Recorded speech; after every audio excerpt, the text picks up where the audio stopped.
but I've never been. I've had VSOs, and they, oh yeah, we're doing this, we're doing that, and then I go look and nothing happens, and I go ask other ones. They says, yeah, we don't see anything in there.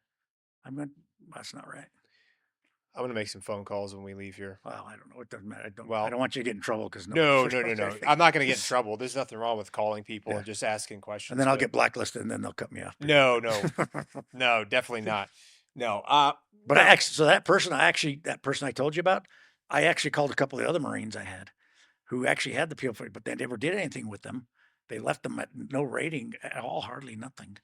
And I gave them to her, and she actually was able to help them also. yeah, Yeah, I think part of the problem is one of the big things I've noticed is that's the biggest problem is the fact that it is so big yeah, and there's so many people yeah, that are in the system, in yeah, the VA system, yeah. that it's almost become completely like Like I'll tell uncontrollable. you a story. What happened to me? I think so. Many years ago, when I started the VA, I was probably about a year there, about a year, and I went over to the VA and used to go pick up your file, Yeah. and you take it to this lady and tell her I'm going whatever. So I remember I finished. I went to take my file back so they could put it back in the file, and it had POW sticker on it. She goes, "You're not a POW," and she pulled a sticker off and tossed it, and like, that's not right. You shouldn't be here. I go, "Excuse me." I go, "Okay, I don't know what that's about." And so right after that, I got a job with the police department, so I didn't need to go over there.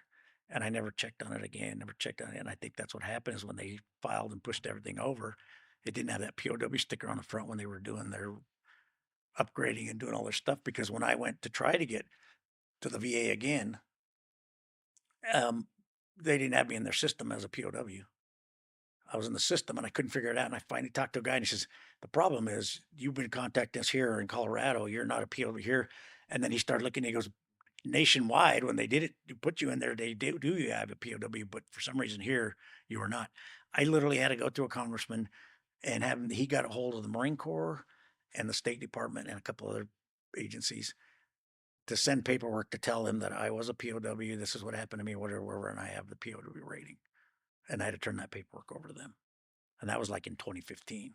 And they still haven't got you the No, they gave me that rate as a POW, but that's, and then some other stuff went on, and it was just kind of, we'll have to talk about that another time yeah, on the yeah, side, yeah. but yeah. Yeah. Well, But it was anyway. But yeah. anyway, but the Iran stuff, yeah, it was. Uh, and we were talking about Rocky, Yeah. and Rocky kept me going the whole time, and I kept him going the time. That's the only reason we survived together.